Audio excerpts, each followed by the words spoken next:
On this Miners Monday episode of Locked On Braves, we're going to take a look at some prospects who could be getting moved as the trade deadline approaches. We'll discuss that and much more on today's episode. So let's get into it. You are Locked On Braves, your daily Atlanta Braves podcast. Part of the Locked On Podcast Network, your team every day.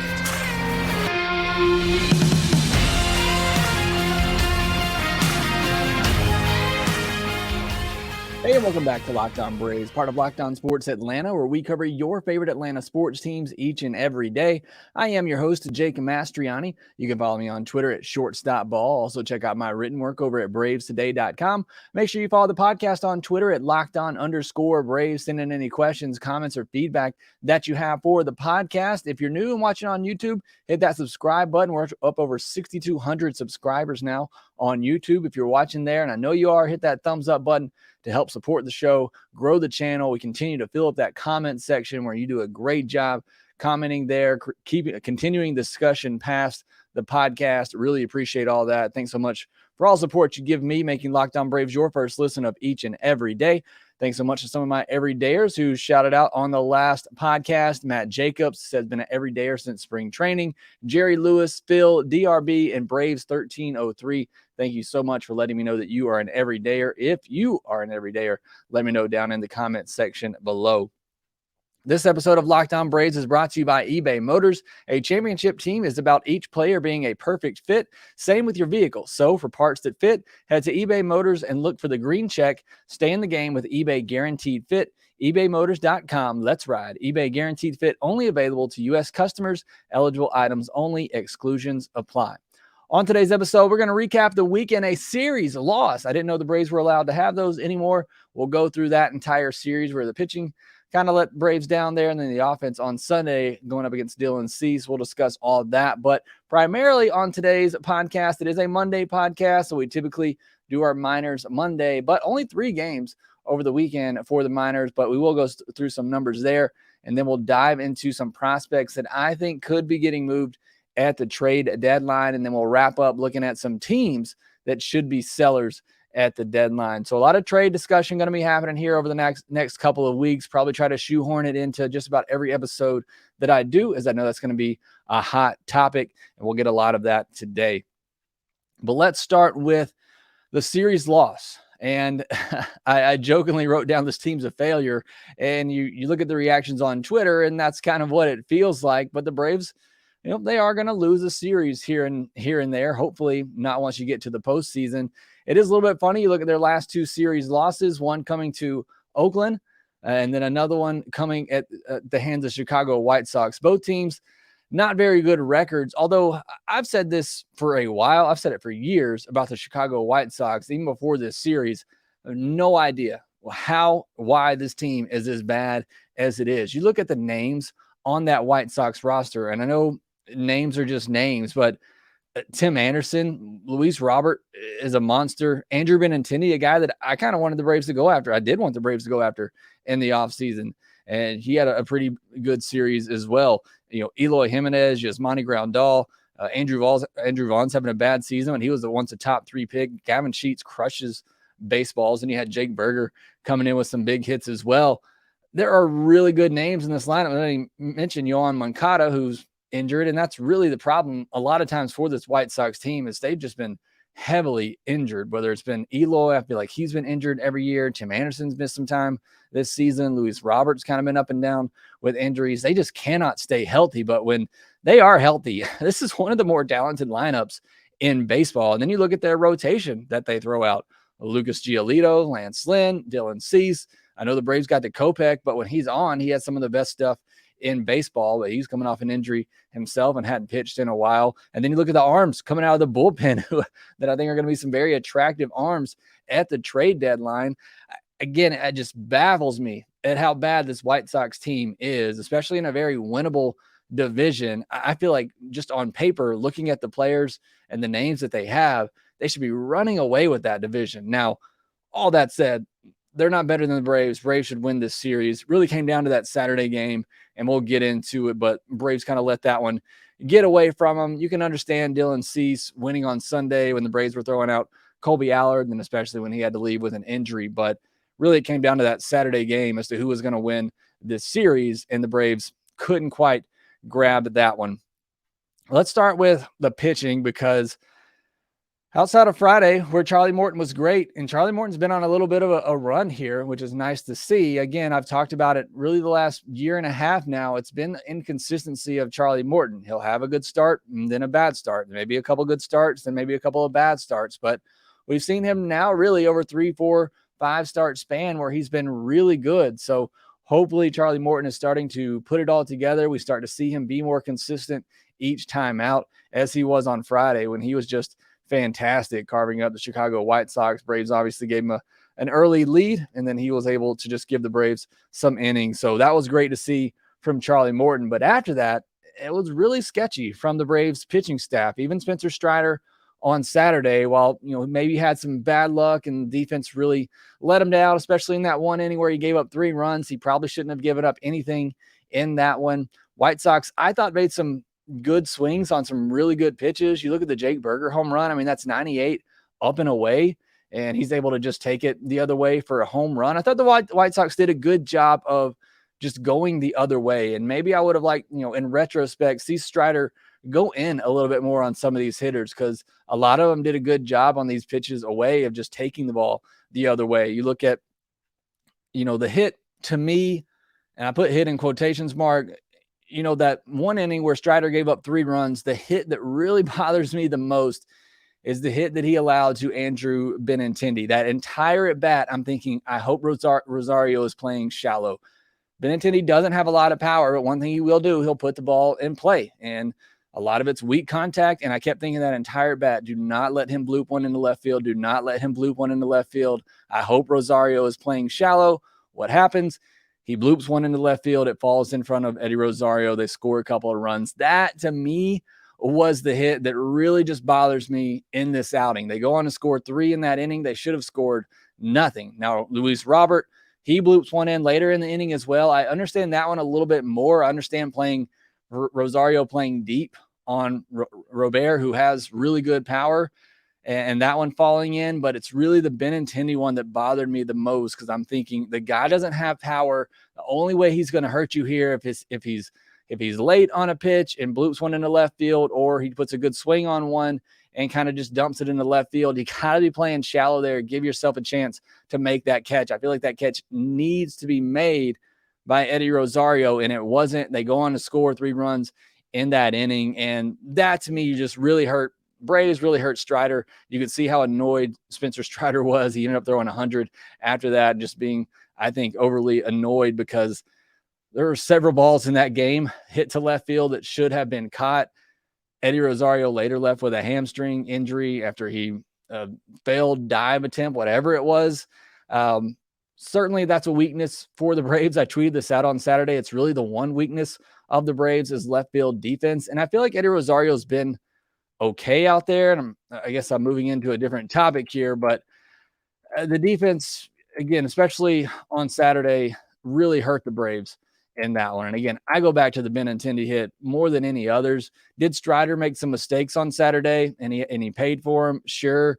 I thought he deserved better than that. You look at Eddie Rosario's defense this year, 37th percentile in outs above average, 37th percentile in outfield jump, 56th percentile in arm strength. He did make up for one of the misplays he had by throwing a runner out at third base. 58th percentile in sprint speed is not terrible, but again, he is a bit of a liability out there in left field, definitely the weakest spot in the Braves defense. But going back to Strider, I mean, the guy struck out 10.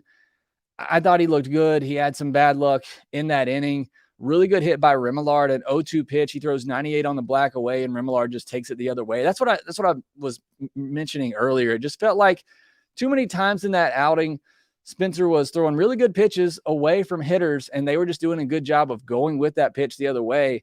I maybe would have liked to seen Strider be a little bit more aggressive going in, especially on some of those righties where they can't get around on that fastball and make them beat you that way, instead of helping them out, putting it on the outer part of the plate where they can just go the other way with it, flip it the other way. So White Sox made some good swings on, again, good pitches.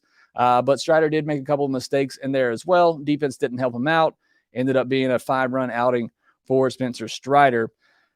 Allard wasn't great on Sunday, gave up 4 runs in the blink of an eye and then left the game with an injury. Still no update on the MRI that he had post-game, which I find pretty weird. It was an off day on Monday, but hopefully we'll get some more information on that. Is a back-of-the-rotation starter now needed? I think that's certainly something the Braves have to look at. Soroka was used in relief. I don't make much of this other than guy hadn't pitched in a while. More likely just kind of a bullpen day, get him some work. With Allard leaving early, why not just get him some work and live reps? A lot of bullpen injuries, this weekend as well. Nick Anderson going on the 60-day IL, AJ Minter going on the IL. The bullpen is really beat up at the moment. You're going to need this offense to continue to pick up the slack as they have done for a while now. If the Braves are going to win some of these games, outside of when Morton and typically Strider, when Elder pitches, you're especially going to need this offense to really pick things up at the moment. And they've done a great job of that, and even did a good job of it on Saturday. I mean, they had an opportunity to win that game, but just wasn't enough. Schedule only gets tougher this month. I mentioned coming in, the White Sox and the one game with the Angels to end the month are the only games they have in July against teams under 500. So maybe they'll get better as they face better competition, but this is a series you felt like the Braves really needed a win to kind of finish off the month strong. This is no time to let up. Obviously, the Braves have built themselves a bit of a cushion here. Can't let up. I don't think they are. I just think the White Sox played a good game on Saturday, made some good swings. Braves did not play their best game. They ultimately lose that game and drop the series, and Dylan Cease just did what he did on Sunday, and the Braves, obviously didn't have enough pitching to get things done. One good thing about the big loss on Sunday, and really when the Braves have been losing lately, it's been a close game, so you haven't seen players come in and blowouts like we did on Sunday, where Charlie Culberson entered the game, and he got a hit, an infield hustle single, as you might expect from Charlie Culberson. So that was a nice way to end a tough weekend for the Atlanta Braves. All right, next we'll move into our Minors Monday segment. I'll give you some stats from this past weekend where we had some minor leaguers with some big weekends, even in just 3 games. And then I'll tell you which prospects I think could be on the move at the trade deadline. We'll discuss all that next. Are you using the Sleeper app for daily fantasy baseball? If you aren't, you definitely should be. Sleeper is a fantasy sports plus real money gaming app focused on bringing people together through sports and gaming. It's a really intuitive and fun app. If you're watching on YouTube, you can see some of these screenshots here where you can go to certain players. You can pick higher on lower on certain stats like home runs, strikeouts, hits, and more. Pick several different players, several different categories, and you can multiply your winnings. And if you get all of them correct. So it's really fun, really fun way to do fantasy baseball. If you're into that, make sure that you go download the Sleeper app and try that out. Use promo code LOCKEDON and you'll get up to $100 match on your first deposit. Terms and conditions apply. See Sleeper's terms of use for details. Currently operational in over 30 states. Check out Sleeper today. Braves are off on Monday. Then they'll host the Arizona Diamondbacks on Tuesday at 7:20 p.m. Eastern. Catch the Braves hometown broadcast with SiriusXM on the SXM app. Search Braves. All right, we'll have our Minors Monday segment today, our Taco Tuesday segment tomorrow, which will be all about the trade deadline, and then our Stat of the Day Wednesday through the league Thursday and Mailbag Friday. Typical full week here of Locked On Braves. Let's get into our Minors Monday recap here, going through some of the top prospects. AJ Smith-Shawver did make a start this past weekend. 4 innings, 2 hits, 5 walks, 2 earned runs, and 4 strikeouts as he, since getting sent back down, really everybody here lately, when they've gotten sent back down, it's been a rough adjustment for them after getting a taste of the big leagues. But 5 walks for AJ Smith-Shawver, certainly not what we expect from him. Braden Shoemake, 4 for 12 over the weekend, 2 doubles, a home run, and a walk, and no strikeouts. Good weekend for him. He's been swinging the bat a lot better here over the last 2 or 3 weeks, really showing off some power as well. Spencer Swellenbach didn't pitch this past week, but he did get promoted to Rome, so good thing there for one of the Braves' top prospects. Darius Vines continues to work his way back, went 4 2/3 innings, 3 hits, no walks, 1 earned run, coming on a solo home run, and he had 5 strikeouts. Ambiorus Tavares, tough weekend for him at Augusta. Over 14, no walks and 9 strikeouts. Now is the time where I'm looking for some improvement from Tavares. I said early on, not really going to worry too much about his first half numbers. It's his first season in pro baseball. Really want to look more at the second half of the season. We're getting to the second half of the season. He showed a little bit of burst and some improvement when he first got moved back up to Augusta, but now we're starting to see him struggle again with all the strikeouts and really not getting many hits. When he has gotten hits lately, it's been for some power, which is great, but still not seeing the improvement at the plate that we need to see from him. Ignacio Nacho Alvarez had a great week, 5 for 14, 2 doubles, 2 home runs, a walk, and 3 strikeouts. He's slugging .714 in July. We've said all along the only thing holding Alvarez back from being not just a top prospect in the Braves system, I think, but maybe a top prospect in baseball, because the hit tool is there, the plate discipline is there. The only thing that's held him back is the power.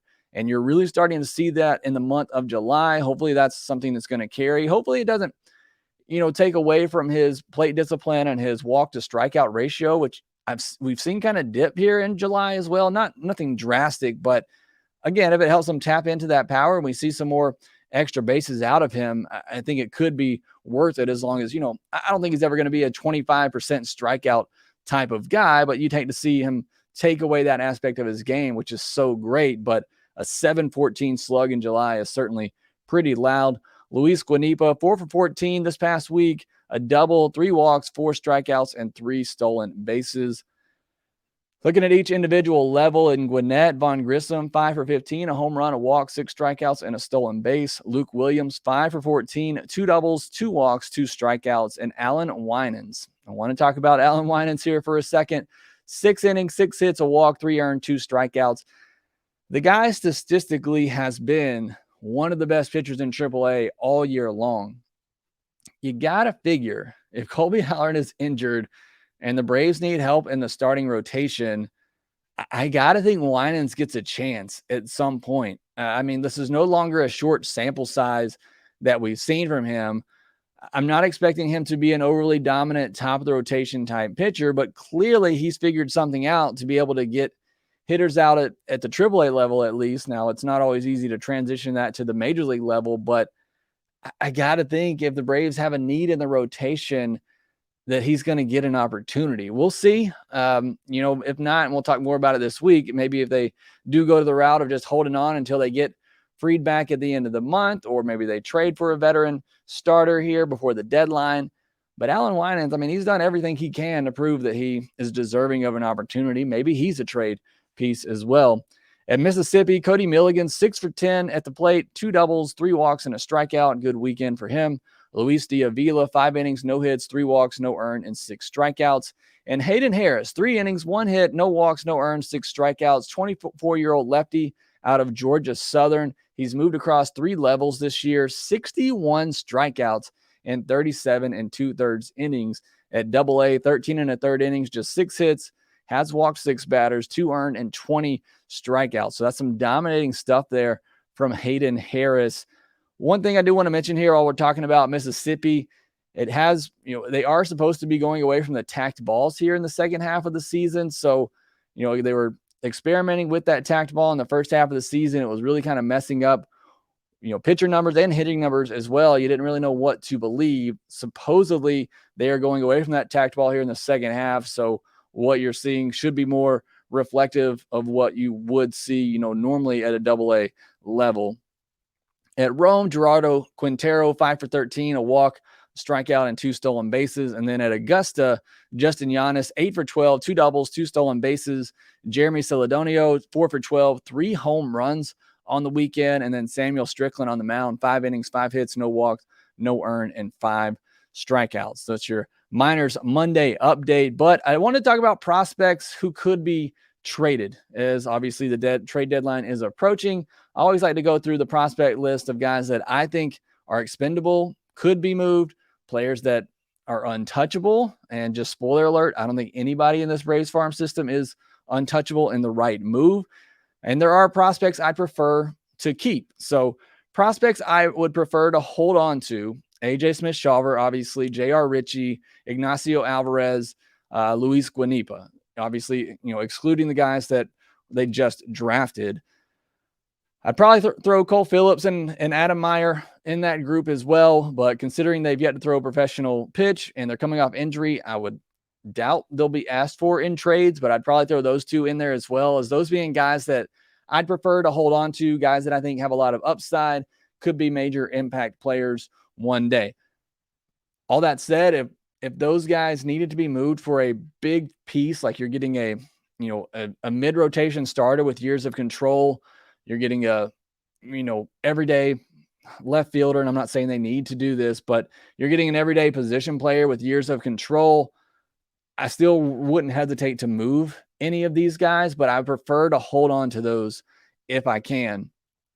Players who that could be tempting in a smaller type deal. You're getting a rental player, maybe you're getting a rental reliever, a rental back of the rotation starter, maybe somebody for the bench. These are guys I could see getting moved. Braden Shoemake, Darius Vines, Dylan Dodd, Jared Schuster, Jesse Franklin, Luke Waddell, Alan Winans, Rangel, Tanner Gordon, Tyler Tolvey. Those are all guys I could see that would be attractive pieces as guys who probably are ready for a chance or close to ready for a chance at a big league level that don't really have a spot with the Braves and are players that I don't think are going to come back to really hurt the Braves. Could they be solid, big league players, contributors? Yes, but I don't think any of those guys are prospects that are going to turn into something that's really going to hurt the Braves. And I think they could be attractive to other player or to other teams as they might have more direct access to getting on the field. Players to use in a bigger deal. If we're trading for, a setup guy, dominant setup reliever with years of control, or a mid-rotation starter, or an everyday bat, I would consider moving Vaughn Grissom. I know he's not technically a prospect anymore, but I think he's still one of the better trade chips for the Braves. Owen Murphy, Spencer Schwellenbach, Victor Vodnik, Geraldo Quintero, Baldwin, and David McCabe as well. Those are guys that I think are solid prospects. I think they could turn into something one day. I mean, Grissom at this point, I don't know what he has left to prove at AAA other than where he's going to play defensively, but the kid's been hitting all year long, and all he's done in the minor league level is hit, and he came up to the major leagues and he's hit. So I don't know what else Grissom has left to prove. He's just looking for an opportunity to play. Owen Murphy, obviously top pick last year. I didn't want to trade him, but he's somebody, again, in the right move. You're getting somebody with years of control, an impact player. I could see including him in the deal. Same thing with Schwellenbach. I think, he can obviously turn into a pretty solid pitcher one day. I don't necessarily want to move him, but in those types of trades, you got to give up something. And as shallow as the Braves farm system is, it's probably going to hurt with whoever you do give up. Vodnik is somebody had a really good year at Mississippi, especially, after the first month or so. I'm kind of surprised he hasn't gotten bumped up and maybe even gotten a chance in the Braves bullpen, but he certainly is somebody that I think could be attractive. Quintero, good young player. Baldwin and McKay, both hitters that the Braves drafted last year. And while I hate to trade any hitters in the Braves system, which is already lacking hitting talent, I mean, the Braves are set up at the major league level for years to come, position player wise. So again, I think those are all players that could have a pretty solid impact at the big league level one day, but they are players that I could see the Braves wanting to include in a trade of somebody of significance. Again, I wouldn't just trade those guys to trade them away. So those are all players I think could be dealt in the level of trade, type of trade I would be willing to move those players in. We'll see what happens. Let me know your thoughts in the comments section below. Who do you think could be traded? Who do you think would make sense in a bigger type deal for, again, an impact player with years of control? I wouldn't trade any of those players for somebody, the ones that I just mentioned, for somebody that is a rental. Who do you think gets traded for a rental type player? Let me know down in the comment section below. All right, next we'll talk about Max Fried's outing, and then I'll talk about teams that should be sellers at the trade deadline. We'll discuss that here next.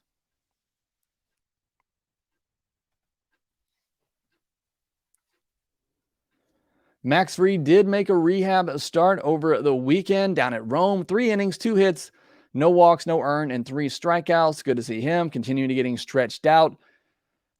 I'd imagine at least one more rehab start, and then maybe we could see Max Fried return. Maybe 2 more starts. They've really been taking it easy with him. And again, with the cushion that the Braves have given themselves, they have the ability to do so. But good to see him continue to get stretched out. Seemed okay after the start. Everything felt good. So sure, he'll make another one later this week, and then we'll go from there.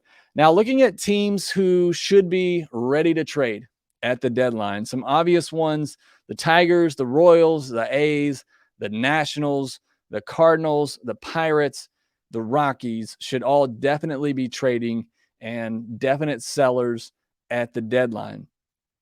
Angels probably should be trading. They probably should be sellers at the deadline. It's going to be interesting. The Braves, again, start a series with them at the end of the month. So that'll be something interesting to watch there. White Sox probably should be sellers, but in that AL Central, like I said, as talented as that roster is, if they were to get healthy and maybe they get on a roll here over the next week or so, get themselves, a little bit closer in that division, maybe they take a shot at it, because that division is just not that great to begin with. And if you have a hot month or two, you can get back in it. But you look at it now, they're 8.5 games out. I can't see them not being sellers. And again, if they are, and they probably should be, there are a lot of talented players on that team. Is going to make them a very interesting team to watch at the trade deadline. Should the Mets be sellers at this point? I mean, they're 18.5 games out of the NL East. For fear of jinxing it, they're not going to win the NL East at this point. They're 8.5 games out of a wild card spot.